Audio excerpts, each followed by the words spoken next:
শুভেচ্ছা। শুরু হলো সব খবর, কম সময় সব খবর একসাথে। নিয়মিত আয়োজন জুড়ে নুসরাত বৃষ্টি, সবাইকে স্বাগত জানাচ্ছি।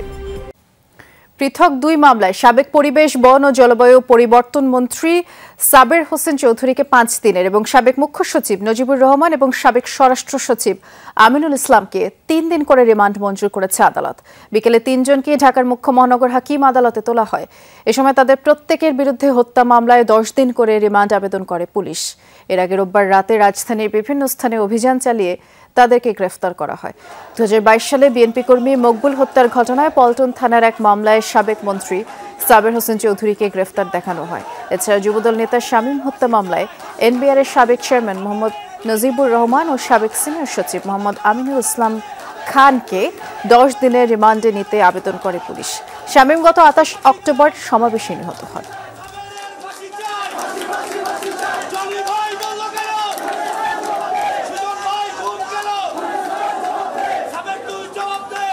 দেশের সার্বভৌমত্ব রক্ষায় সোচ্চার থাকায় ছাত্রলীগের নির্মম নির্যাতনে নিহত আবরার ফাহাদের 5ম মৃত্যুবার্ষিকী আজ।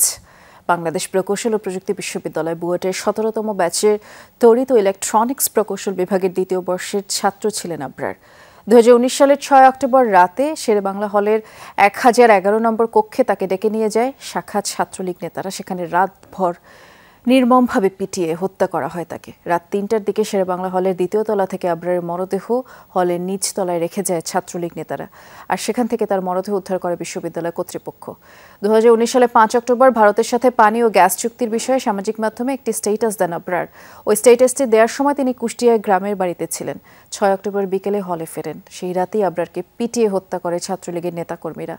এই মামলায় 2021 সালের 8 ডিসেম্বর 20 জনকে মৃত্যুদণ্ড এবং 5 জনকে যাবজ্জীবন কারাদণ্ড দেয় আদালত। তবে এখনও মামলার চূড়ান্ত নিষ্পত্তি না হওয়ায় স্বজনরা হতাশা প্রকাশ করেছেন। মামলা দ্রুত শেষ করে আদালতের রায় কার্যকরের জোর দাবি জানিয়েছে আবরারের পরিবার।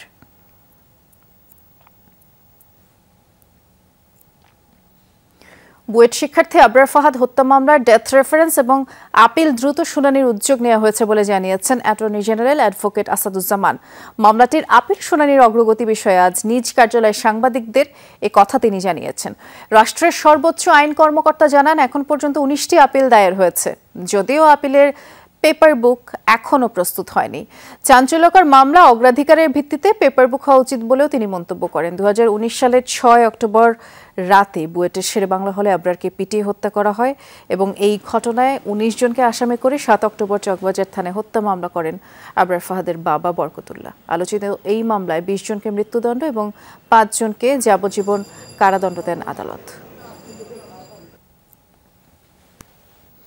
দুর্গাপূজার নিরাপত্তায় কোনো শঙ্কা নেই বলে জানিয়েছেন পুলিশের মহাপরিদর্শক মোহাম্মদ মইনুল ইসলাম। তবে আইন শৃঙ্খলা বাহিনী সতর্ক আছে বলেও তিনি জানিয়েছেন।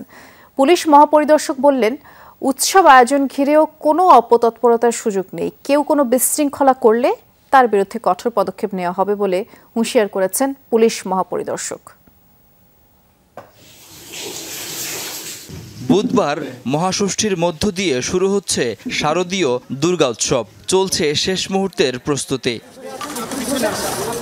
কিন্তু রাজনৈতিক পট পরিবর্তনের পর এবারের শারদ উৎসব ঘিরে সনাতন ধর্মাবলম্বীদের কারো কারো মাঝে দেখা দিয়েছে শঙ্কা।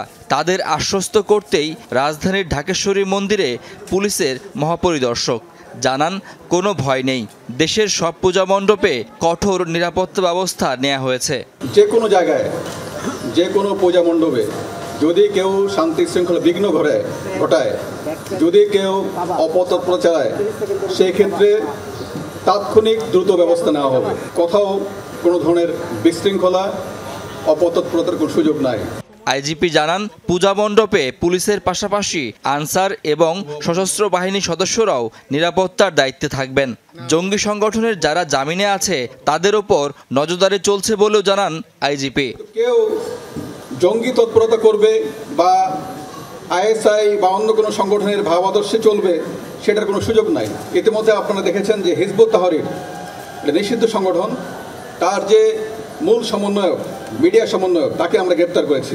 জঙ্গি এবং সন্ত্রাসী যারা বের হয়েছে তাদের উপর আমাদের নজরদারি সেটি কিন্তু অব্যাহত আছে। কেউ যদি আবারও কোনো সন্ত্রাসী কার্যকলাপ জড়িত হয়ে পড়ে, কেউ যদি জঙ্গি কার্যকলাপ জড়িত হয়, সেই ক্ষেত্রে তাদেরকে বিহাইন্ড দ্য বার্স থাকতে হবে। আইজিপি জানান, পুলিশের যেসব সদস্য বাড়াবাড়ি করেছে তারা কাজে যোগ দেয়নি। এই সংখ্যা মাত্র 187। শাকিল হাসান, যমুনা নিউজ, ঢাকা। দেশের বিভিন্ন স্থানে সনাতন ধর্মাবলম্বীদের সবচেয়ে বড় ধর্মীয় উৎসব শারদীয় দুর্গাপূজায় নিরাপত্তা নিশ্চিতে মন্দির ও পূজা মণ্ডপ পরিদর্শন করেছে আইন শৃঙ্খলা বাহিনীর সদস্যরা। দুপুরে ভোলা শহরের মহাজনপট্টির মণ্ডপ এবং ইলিশা বাজারের দুটি মণ্ডপ পরিদর্শন করেন নৌবাহিনীর সদস্যরা। নৌবাহিনীর জেলা সমন্বয়ক জানিয়েছেন, পূজায় নিরাপত্তা নিশ্চিতে নৌবাহিনীর সদস্যরা নিয়মিত টহল আর গোয়েন্দা নজরদারি চালিয়ে যাচ্ছে। অপ্রীতিকর ঘটনা দেখলেই সাথে সাথে রোধ করা হবে। দুর্গা উৎসব উপলক্ষে যে কোনো ধরনের অপ্রীতিকর ঘটনা রোধকল্পে এখানে মোতায়েনকৃত জনবলের সংখ্যা বৃদ্ধি করা হয়েছে। সাভার, আশুলিয়া এবং ধামরাইয়েরও বিভিন্ন পূজা মণ্ডপ ও মন্দির পরিদর্শন করেছেন ঢাকা জেলার পুলিশ সুপার আহমদ মুঈদ। তিনি জানিয়েছেন, প্রতিটি পূজা মণ্ডপ 24 ঘন্টা মনিটরিং এর জন্য সিসিটিভি ক্যামেরা লাগানো হয়েছে। রাতে লাইটের পরিমাণও বাড়ানো হয়েছে। যৌথ বাহিনীর কথা বললাম, সেটা আছে, ভিজিলেন্স আছে আলাদাভাবে, সব জায়গায় ওয়াচার আছে। এই সব কিছু মিলে আপনার আনলিমিটেড স্তর, আপনাকে একদম ফিক্সড বলার সুযোগ নাই। আমরা আনলিমিটেড মানে এঙ্গেজমেন্টের মধ্যে দিয়ে আমরা নিরাপত্তা বিধান করছি। মাতারবাড়িতে গভীর সমুদ্র বন্দর নির্মাণ করবে সরকার।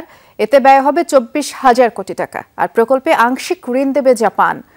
নির্মাণেও সহযোগিতা করবে এই দেশটি। জাতীয় অর্থনৈতিক পরিষদের নির্বাহী কমিটি একনেক সভায় এই প্রকল্পের সংশোধনী প্রস্তাব অনুমোদন হয়।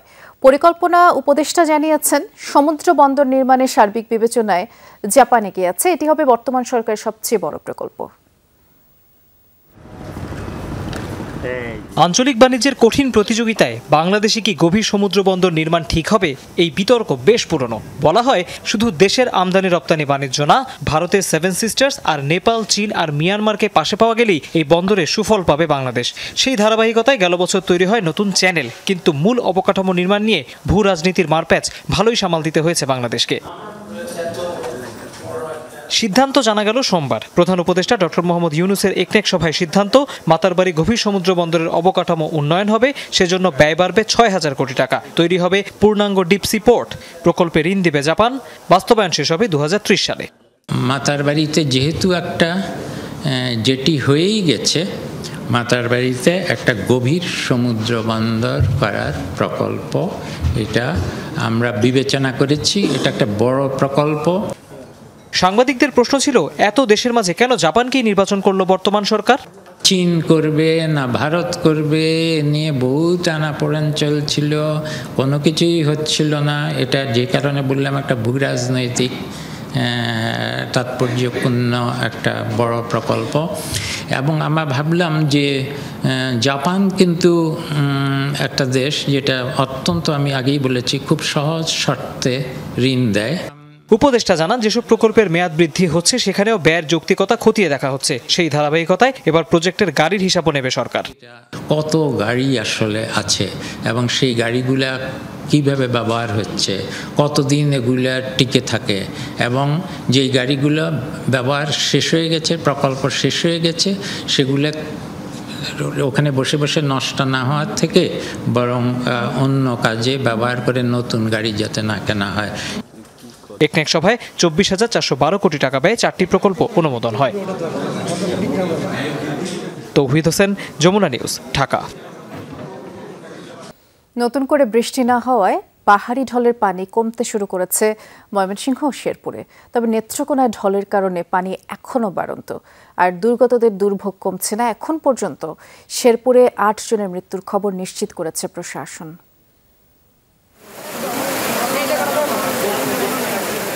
তিন দিন ধরে পানি ঢুকছে লোকালয়।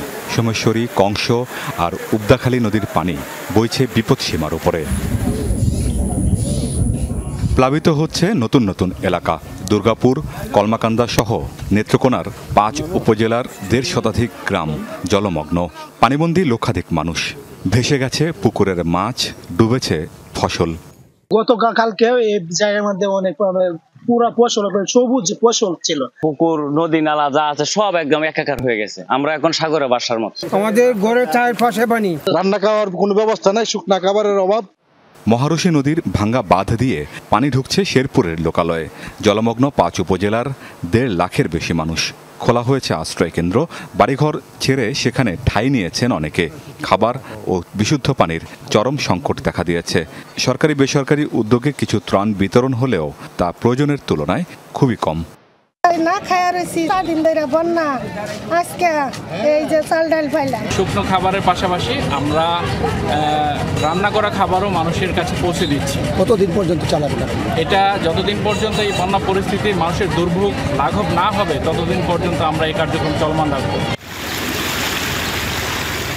ময়মনসিংহের ধোবাউড়া ও হালুয়াঘাটের 19টি ইউনিয়নের 80টি গ্রাম জলমগ্ন।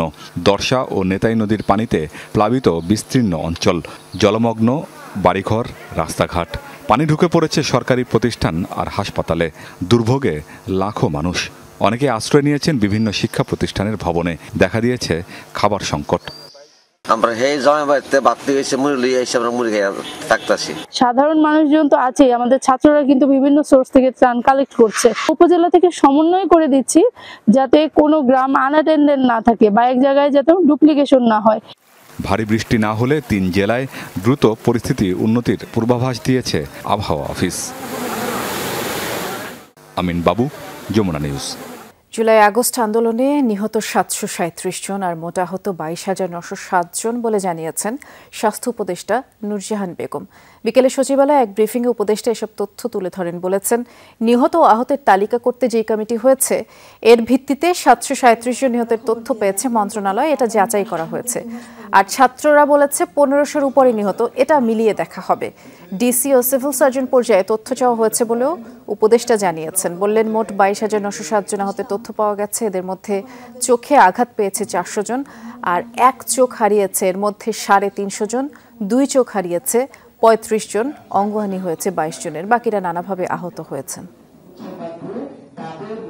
আজ পর্যন্ত আমাদের যে তথ্য আমাদের কাছে যেটা আছে সেখানে 737, এখন আমাকে যেটা দিলে 737, আর আহতের মধ্যে হলে প্রায় 23,000-এর মতো।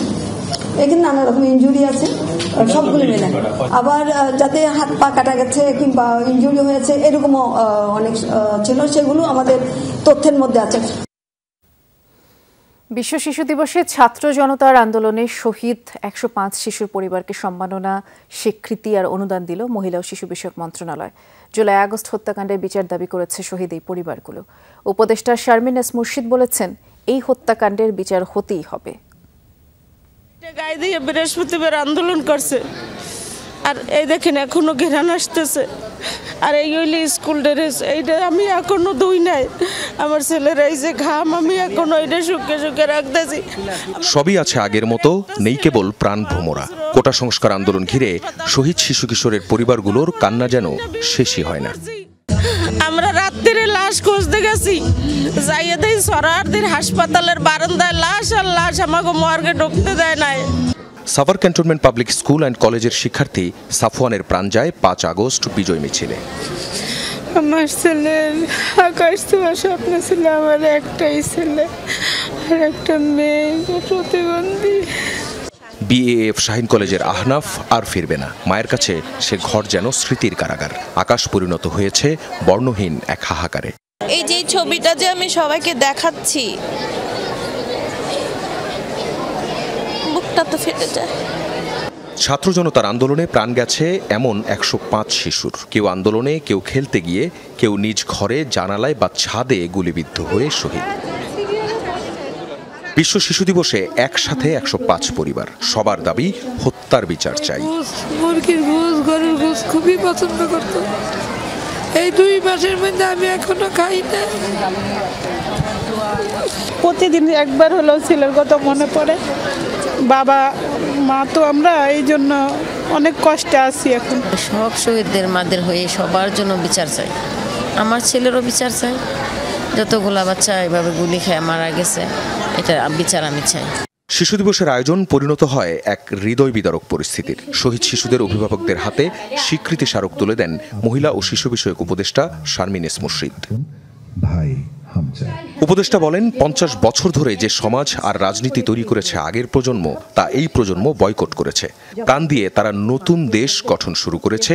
এই হত্যাকাণ্ডের বিচার হতেই হবে। যত ভুল আমরা করেছি, যত অমানবিক কাজ আমরা করেছি, যত আমরা মানুষকে সাথে নিয়ে চলতে পারিনি, নিজেদের অহম দিয়ে গড়ে তুলেছি, অহংকার দিয়ে গড়ে তুলেছি, টাকার স্তূপ করেছি, দেশটাকে নিঃস্ব করেছি, চুরি করেছি, ডাকাতি করেছি, সব বিদেশে পাচার করে দিয়েছি, বাচ্চাদেরকে বিদেশে পাচার করে দিয়েছি, করে দিয়ে একটা নিঃস্ব দেশ ফেলে এখন পালিয়েছি। সেই বিচারটা কিন্তু আমাদেরও চাওয়া এবং সেই বিচার হতে হবে। শারমিন মুর্শিদ বলেন, এবার ভালোবাসা দিয়ে দেশ গঠনের সময়। নিশ্চিত হবে সকল শিশুর অধিকার আর মর্যাদা। এবার আমরা শক্ত হাতে একটা একটা করে ইট ভাঙবো। আখলাকুস সাফা, যমুনা নিউজ, ঢাকা। হোক আমার মা। দেশের বিভিন্ন স্থানে অভিযান চালিয়ে বৈষম্য বিরোধী ছাত্র আন্দোলনে হত্যা মামলার একাধিক আসামিকে গ্রেফতার করেছে র্যাব। মাদারীপুরের শিক্ষার্থী তাওহিদ হত্যা মামলার আসামি এইচ.এম. মনিরুজ্জামানকে গ্রেফতার করা হয়েছে। পরে সদর মডেল থানা পুলিশের কাছে হস্তান্তর করা হয় তাকে। গত 19 জুলাই সদর থানার খাগদি বাসস্ট্যান্ড এলাকায় আন্দোলনরত শিক্ষার্থীদের উপরে মনিরুজ্জামান সহ বেশ কয়েকজন হামলা চালায়। গুলি করা হয় শিক্ষার্থী তাওহিদের পায়ে, আর ধারালো অস্ত্র দিয়ে কুপিয়ে আহত করা হয় তাকে। পরে চিকিৎসাধীন অবস্থায় তাওহিদের মৃত্যু হয়। এদিকে আশুলিয়া একাধিক হত্যা মামলার আসামি ইউনিয়ন পরিষদ সদস্য আবু সাদেক ভূঁইয়াকে গ্রেফতার করেছে র্যাব। গোপন সংবাদের ভিত্তিতে ভাদাইল এলাকা থেকে তাকে গ্রেফতার করা হয়। ছাত্র আন্দোলনের পর থেকেই সাদেক পলাতক ছিলেন। শিক্ষার্থীদের দাবির মুখে সাময়িক বরখাস্ত করা হলো সহকারী কমিশনার তাপসী তাবাসসুম উর্মিকে। আজ জনপ্রশাসন মন্ত্রণালয় থেকে এই তথ্য জানানো হয়েছে এবং ছাত্র আন্দোলনে পুলিশের গুলিতে নিহত আবু সাইদকে সন্ত্রাসী আখ্যা দিয়ে ফেসবুকে স্ট্যাটাস দিয়েছিলেন সহকারী কমিশনার তাপসী তাবাসসুম। আর প্রধান উপদেষ্টা সম্পর্কেও আপত্তিকর মন্তব্য করেন তিনি। নিজের ফেসবুক পোস্টে তিনি লিখেছেন, সাংবিধানিক ভিত্তিহীন অন্তর্বর্তী সরকারের প্রধান উপদেষ্টা বলেছেন, রিসেট বাটনে পুশ করা হয়েছে, অতীত মুছে গেছে। রিসেট বাটনে ক্লিক করে দেশের সব অতীত ইতিহাস মুছে ফেলেছেন তিনি। এতই সহজ? কাউন্টডাউন শুরু হয়ে গেছে আপনার মহাশয়। পরে এই স্ট্যাটাসের বিষয়ে জানতে চাইলে উর্মি মুঠোফোনে বললেন, আমি পোস্ট দিয়েছি, এটাই তো যথেষ্ট। এই ঘটনায় তাকে ওএসডি করা হয়। এরপরে রংপুর ও ঢাকা সহ দেশের বিভিন্ন স্থানে বিক্ষোভ করে তাকে বহিষ্কারের দাবি জানায় বৈষম্য বিরোধী ছাত্র আন্দোলন। অংশীজনদের সাথে বসে তাদের পরামর্শ নিয়ে গণমাধ্যম সংস্কার কমিশন ঘোষণা করতে চান তথ্য সম্প্রচার মন্ত্রণালয়ের উপদেষ্টা মোহাম্মদ নাহিদ ইসলাম। সোমবার জাতীয় প্রেস ক্লাবে সংবাদ মাধ্যমের সংস্কার কেন, কিভাবে শীর্ষক এক মুক্ত আলোচনায় তথ্য উপদেষ্টা কথা জানিয়ে বলেছেন, জুলাই বিপ্লব সাংবাদিকদের জন্য বড় কেস স্টাডি। গণমাধ্যম সংস্কার কমিশন গঠন বিষয় বলে এটি নিয়ে বিভিন্ন অংশীজনের সাথে আনুষ্ঠানিক এবং অনানুষ্ঠানিকভাবেও বসছেন। আর সম্পাদক পরিষদের সাথেও বসা হয়েছে। বিভিন্ন পক্ষের সাথে বসা এখনও শেষ হয়নি, তবে সব পক্ষের সাথে বসেই তাদের পরামর্শ নিয়ে তারা এই সংস্কার কমিশন ঘোষণা করতে চান। এ সময় প্রধান উপদেষ্টা প্রেস সচিব শফিকুল আলম সাংবাদিকেরা যাতে মুক্ত পরিবেশে গর্বের সাথে সাংবাদিকতা করতে পারেন সেজন্য মাঠের সাংবাদিকদের অ্যাক্টিভিজম বাড়ানোর উপরে গুরুত্ব দেন। বলেন, প্রথাগত অ্যাক্টিভিজমের জায়গাগুলো ব্যর্থ হয়েছে। আমরা তো সেই নীতিগত সংস্কারের কথা বলতেছি, কিন্তু একই সাথে সাংবাদিকদের ভিতর থেকেও সেই রেজিস্ট্যান্সটা আসলে প্রয়োজন। আমরা তো 90-এর গণঅভ্যুত্থানে সেই রেজিস্ট্যান্স দেখেছিলাম সাংবাদিকদের মধ্য থেকে, কিন্তু এই অভ্যুত্থানে কিন্তু সেই রেজিস্ট্যান্সটা প্রাতিষ্ঠানিকভাবে আসেনি। বিভিন্ন পক্ষের সাথে ওই বসাটা এখনও কমপ্লিট হয়নি। তো সকল পক্ষের সাথে বসে তাদের একটা পরামর্শ নিয়ে আমরা এই সংস্কার কমিশনটা আসলে ঘোষণা করতে চাচ্ছি। সারা দেশের বড় মাদক ব্যবসায়ী 1156 জন এবং 83 জন মোস্ট ওয়ান্টেড মাদক ব্যবসায়ীর নাম স্বরাষ্ট্র মন্ত্রণালয় এবং পুলিশকে দিয়েছে মাদকদ্রব্য নিয়ন্ত্রণ অধিদপ্তর। অবৈধ মাদক ব্যবসায়ীদের ছাড় দেয়া হবে না বলে জানিয়েছেন এই অধিদপ্তরের মহাপরিচালক খন্দকার মোস্তাফিজুর রহমান। সকালে মাদক অপরাধ দমনের সমসাময়িক কার্যক্রম নিয়ে মাদক দ্রব্য নিয়ন্ত্রণ অধিদপ্তরের প্রধান কার্যালয়ে মিডিয়া ব্রিফিংয়ে অধিদপ্তরের মহাপরিচালক বিস্তারিত তুলে ধরেন। কোথাও আপনারা জানতে পারেন যে কোনো একটা বড় ব্যবসায়ীর সন্ধান পাওয়া সত্ত্বেও আমাদের কেউ গাফিলতি করছে, ধরেন নাই বা ছেড়ে দিয়েছে, আমাদেরকে জানাবেন, আমরা কঠোর অ্যাকশন নেব। এখানে কোনো ছাড় নেই। মাদকের সাথে যে কম্প্রোমাইজ করবে তার বিরুদ্ধে আমরা জিরো টলারেন্স, তাকে আমরা ছাড় দেবো না, তাকে আমরা আইনি আওতায় আনবো। যদি লাগে ডিপার্টমেন্ট প্রসিডিং, যদি বড় কাজ করে একদম ফৌজদারি মামলা দিয়ে হাজতে পারি। 2 মাসেও অন্তর্বর্তী সরকার ফ্যাসিবাদের জঞ্জাল পরিষ্কার কাজ শুরু করতে পারেনি বলে অভিযোগ করলেন বিএনপি চেয়ারপারসনের উপদেষ্টা জয়নুল আবদিন ফারুক। সকালে জাতীয় প্রেস ক্লাবে আলোচনা সভায় তিনি বলেছেন, হাসিনা আবারও দেশে ফেরার চক্রান্ত করছে। আওয়ামী লীগকে নিষিদ্ধের দাবি জানিয়ে তিনি বললেন, সন্ত্রাসী দলকে রাজনীতি করতে দিলে দেশ আরও 20 বছর পিছিয়ে যাবে। বন্দি বিনিময় চুক্তি অনুযায়ী গণহত্যাকারীদের ফেরত দিতে ভারত সরকারের প্রতি আহ্বান জানান জয়নুল আবদিন। আওয়ামী লীগকে নিষিদ্ধ করতেই হবে। আওয়ামী লীগ আমার সদরি আলমকে ফেরত দেয় নাই, আওয়ামী লীগ আমার ইলিয়াস আলীকে এখনো ফেরত দেয় নাই। সন্ত্রাসী দলকে বাংলাদেশে রাজনীতি করতে দিলে বাংলাদেশে আরো 20 বছর পিছিয়ে যাবে। 111 মঈনুদ্দিন ফখরুদ্দিনকে দেখেছি। আবার যেন আরেকটি চক্র কাজ করে আপনার এই অন্তর্বর্তী সরকারকে ষড়যন্ত্রের শিকার না হতে হয়। নারায়ণগঞ্জের রূপগঞ্জে ইউনিয়ন বিএনপির কার্যালয়ে আগুন দিয়েছে দুর্বৃত্তরা। রোববার রাতে উপজেলার মুড়াপাড়া ইউনিয়নের মঠেরঘাট এলাকায় এই ঘটনা ঘটে। আগুনে এই কার্যালয়ের সিলিং, ইলেকট্রনিক্স ডিভাইস সহ আসবাবপত্র পড়ে গেছে এবং এই ঘটনার নিন্দা জানিয়ে দ্রুতই দোষীদের আইনের আওতায় আনার দাবি জানিয়েছেন স্থানীয় বিএনপি নেতাকর্মীরা। জানান, গভীর রাতে ক্লোজ সার্কিট ক্যামেরার সংযোগ বিচ্ছিন্ন করে গান পাউডার ছিটিয়ে দুর্বৃত্তরা আগুন দেয়। খবর পেয়ে আশপাশের লোকজন গিয়ে আগুন নিয়ন্ত্রণ করে। সাবেক ভূমিমন্ত্রী ও খুলনা 5 আসনের সাবেক সংসদ সদস্য নারায়ণ চন্দ্র চন্দকে কারাগারে পাঠানোর নির্দেশ দিয়েছেন আদালত। বিকেলে Jhenaidah Maheshpur senior judicial magistrate আদালতের বিচারক রিয়াদ হাসান এই রায় দিয়েছেন। এর আগে রোববার রাতে মহেশপুরের শ্যামকুট সীমান্ত দিয়ে ভারতে পালানোর সময় বিজিবির হাতে আটক হন নারায়ণ চন্দ্র চন্দ। পরে বিজিবির পক্ষ থেকে এই মামলা দায়ের শেষে রাতেই তাকে থানায় সোপর্দ করা হয়। আইনি প্রক্রিয়া শেষে আজ বিকেলে তাকে আদালতে তোলে পুলিশ এবং তার বিরুদ্ধে হত্যা মামলা সহ একাধিক মামলা রয়েছে। সমন্বিত প্রচেষ্টা ছাড়া প্রাথমিক পর্যায়ে স্বাস্থ্যসেবা পৌঁছানো অত্যন্ত কঠিন, আর সমন্বিত স্বাস্থ্যসেবা আরও জোরদার করতে হবে বলেই মন্তব্য করেছেন তত্ত্বাবধায়ক সরকারের সাবেক উপদেষ্টা ডক্টর হোসেন জিল্লুর। সকালে নগর জনস্বাস্থ্য ব্যবস্থা শক্তিশালীকরণ কর্মসূচির অগ্রগতি ও মতবিনিময় সভায় এসব কথা বলেছেন তিনি। ডক্টর জিল্লুর রহমান বলেছেন, শুধু মহানগরে নয়, সারা দেশেই রোগ প্রতিরোধ কার্যকরে পদক্ষেপ নিতে হবে। সরকারের পাশাপাশি দাতা সংস্থাগুলোকেও এগিয়ে আসার আহ্বান জানান তিনি। এ সময় বক্তারা বলেছেন, সিস্টেম পরিবর্তন করা কঠিন কিন্তু অসম্ভব নয়। স্বাস্থ্য খাতের উন্নতির জন্য স্বাস্থ্য অধিদপ্তরের উচিত জনস্বাস্থ্য নিয়ে গুরুত্ব সহকারে কাজ করা। Partners, local government ministry, taken by the Ministry of Health and the City Corporation. The idea of health. সমন্বিত প্রচেষ্টা ছাড়া প্রাথমিক পর্যায়ে স্বাস্থ্যসেবা পৌঁছানো অত্যন্ত কঠিন। শুধু মহানগরে নয়, সারা দেশে রোগ প্রতিরোধ কার্যকরে পদক্ষেপ নিতে হবে। সরকারের পাশাপাশি দাতা সংস্থাগুলোকে এগিয়ে আসতে হবে। But within people at large. অপসারণকৃত পৌর কাউন্সিলরদের পদ পুনর্বহালের দাবিতে মানববন্ধন করেছেন বাংলাদেশ পৌর কাউন্সিলর অ্যাসোসিয়েশন কেন্দ্রীয় কমিটির সদস্যরা। আজ সকালে জাতীয় প্রেস ক্লাবের সামনে 323টি উপজেলার বহিষ্কৃত নেতারা মানববন্ধন করেন। এই মানববন্ধনে মাদারীপুর পৌরসভার অপসারিত কাউন্সিলর ও পৌর কাউন্সিলর অ্যাসোসিয়েশন কেন্দ্রীয় কমিটির কেন্দ্রীয় আহ্বায়ক কাউসার মাহমুদও যোগ দেন। সরকারের কাছে অতি দ্রুতই তাদের কাউন্সিলর পদে পুনর্বহাল করার দাবি জানান এবং আরও উপস্থিত ছিলেন কেন্দ্রীয় কমিটির সদস্য সহ চুয়াডাঙ্গা, শেরপুর, ঝিনাইদহ, ফরিদপুর, মাদারীপুর সহ 323টি উপজেলার অপসারণকৃত কাউন্সিলররা।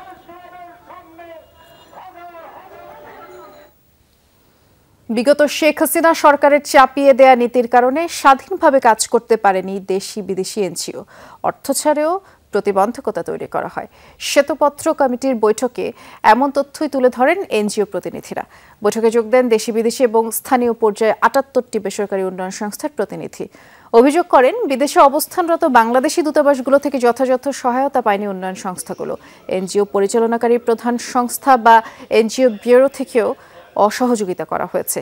এর পাশাপাশি কার্যক্রম ছোট করে আনতেও নানা মহল থেকে চাপ দেওয়া হয়েছে। এই বৈঠক শেষে ডক্টর দেবপ্রিয় ভট্টাচার্য বলেছেন, বিভিন্ন অঞ্চলে কার্যক্রম পরিচালনায় এখনো বিদ্বেষের শিকার হচ্ছেন অনেক এনজিও কর্মী।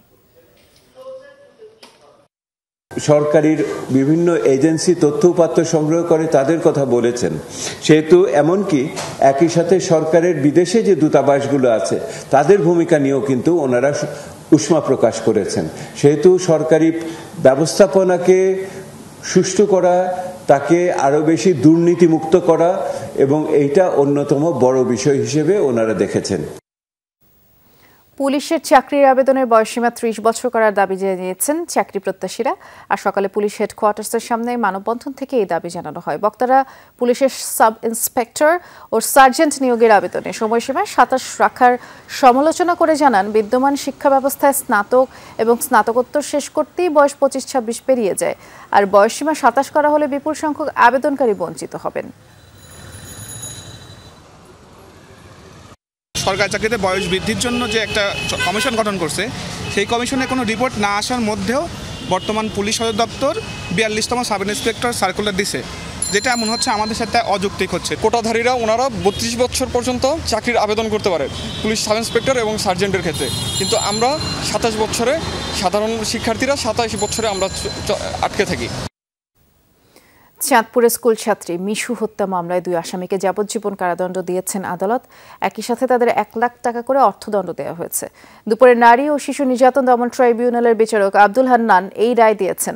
যাবজ্জীবন দণ্ডপ্রাপ্ত নূর আলম ও সজীব হোসেন কারাগারে আছেন। মামলায় বলা হয় 2020 সালের 31 জুলাই বাড়ির পাশে ছাগল আনতে গিয়ে নিখোঁজ হন 9ম শ্রেণীর ছাত্রী জান্নাতুল নাইম মিশু। পরে পরিবার স্থানীয়রা খোঁজাখুঁজি করে কচুরিপানার নিচ থেকে মরদেহ উদ্ধার করে। ঘটনায় নিহতের মা ফাতিমা বেগম কচুয়া থানায় অজ্ঞাতনামাদের আসামি করে হত্যা মামলা দায়ের করেন। তদন্ত শেষে নূর ও সজীবকে অভিযুক্ত করে চার্জশিট দেয় পুলিশ। গোপালগঞ্জে কাশিয়ানীতে এক ইউপি সদস্যের বিরুদ্ধে বাড়িঘরে হামলা, ভাঙচুর এবং লুটপাটের অভিযোগ উঠেছে। স্থানীয়রা জানায় সকালে কাশিয়ানী সদর ইউনিয়নের বর্তমান সদস্য আবু জাফর শিকদারের নেতৃত্বে প্রতিপক্ষ বদিউজ্জামান বতু গ্রুপের বাড়িতে এই হামলা চালায়। এ সময় বতু গ্রুপের পুরুষ লোকজন কেউ বাড়িতেই ছিল না, আর এই ঘটনা ঘটিয়ে আবু জাফর পালিয়ে যায়। পরে খবর পেয়ে ঘটনাস্থলে গিয়ে পরিস্থিতি নিয়ন্ত্রণ করে আইনশৃঙ্খলা বাহিনী। পুলিশ জানায় উভয় পক্ষই এখন পলাতক। মামলা করলে প্রয়োজনীয় ব্যবস্থা নেওয়া হবে। চলতি বছর চিকিৎসায় নোবেল পেয়েছেন যৌথভাবে 2 মার্কিন গবেষক গ্যারি রাফকুন এবং ভিক্টর অ্যামব্রোস। সোমবার এই 2 বিজ্ঞানীর নাম ঘোষণা করে নোবেল কমিটি। জিন গবেষণা মাইক্রো আরএনএর ভূমিকা আবিষ্কার করায় এই সম্মাননা দেওয়া হয় অ্যামব্রোস এবং রাফকুনকে।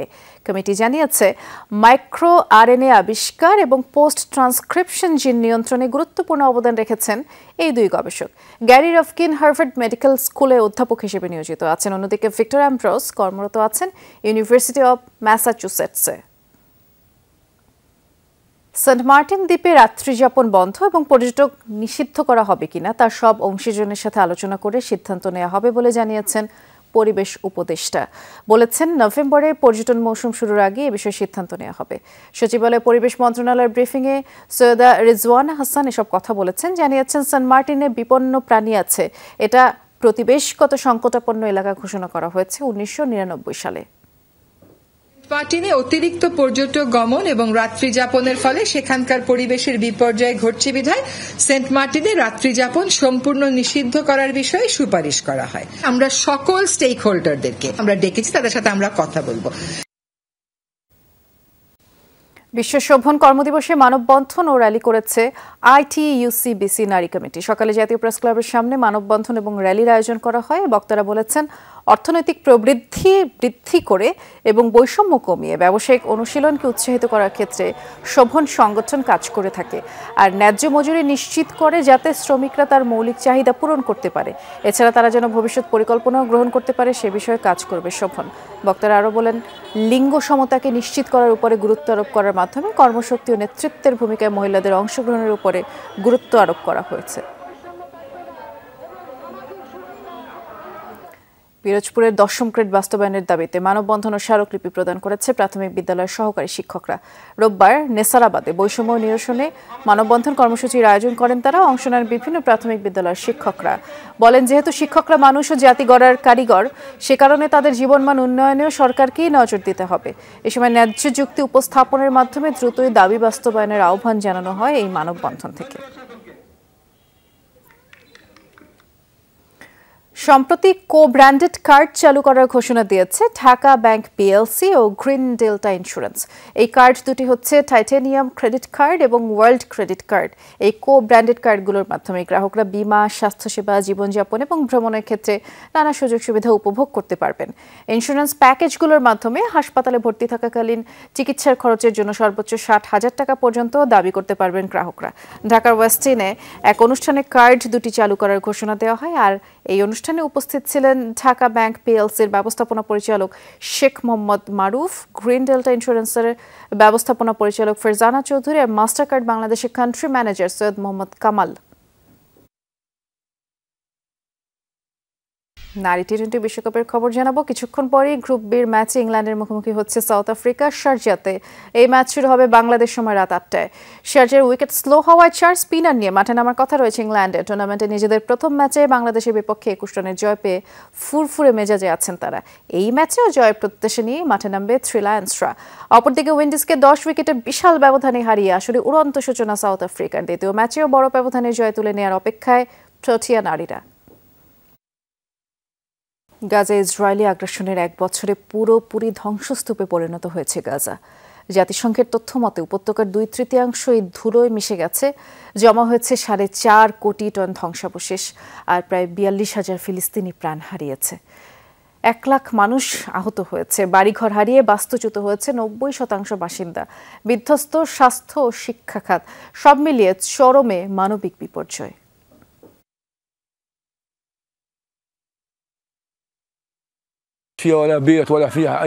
পুরো গাজায় ধ্বংসস্তূপ, কোনো বাড়ি, কোনো কিছুই আর আস্ত নেই। সব জায়গায় ধ্বংসযজ্ঞের ছাপ স্পষ্ট। বিস্ফোরকে থাকা বিপজ্জনক বিভিন্ন রাসায়নিক ছড়িয়ে প্রতিনিয়ত দূষিত হচ্ছে গাজার পরিবেশ। পরিণতিতে উপত্যকার বাসিন্দাদের মধ্যে আশঙ্কাজনক হারে বেড়েছে শ্বাসতন্ত্রের বিভিন্ন রোগ। তবে এখানেই শেষ নয়, এসব বিপজ্জনক রাসায়নিকের প্রভাবে বাড়বে ক্যান্সার ও জন্মগত ত্রুটি। ইসরায়েলে হামাসের 7 অক্টোবরের হামলার নতুন ভিডিও প্রকাশ করেছে দেশটির সেনাবাহিনী। প্রকাশ করা হয় 7 অক্টোবর ইসরায়েলি বাহিনীর নানা তৎপরতার ভিডিও। এতে দেখা যায় আইডিএফ এর পাশাপাশি হামাস বিরোধী অভিযানে অংশ নিয়েছিল ইসরায়েলের বর্ডার পুলিশ ফোর্স সহ অন্যান্য বাহিনীর সদস্যরা। হামাসের হামলায় পুড়তে থাকা সীমান্তবর্তী এক পুলিশ স্টেশন এই ভিডিওতে দেখা যায়, যা দখলেও নিয়েছিল হামাস যোদ্ধারা। একই দিন হামাস যোদ্ধাদের কাছ থেকে জব্দকৃত নানা অস্ত্রের প্রদর্শনীর আয়োজন করে ইসরায়েলি সেনাবাহিনী। এই প্রদর্শনীতে রকেট থেকে শুরু করে জায়গা পায় হামাস সদস্যদের ব্যবহারকৃত বিভিন্ন রকেট লঞ্চার, ধারালো অস্ত্র এবং যানবাহন। এই ছিল সব খবরের সব আপডেট। সাথে থাকার জন্য ধন্যবাদ। নিরাপদে থাকবেন।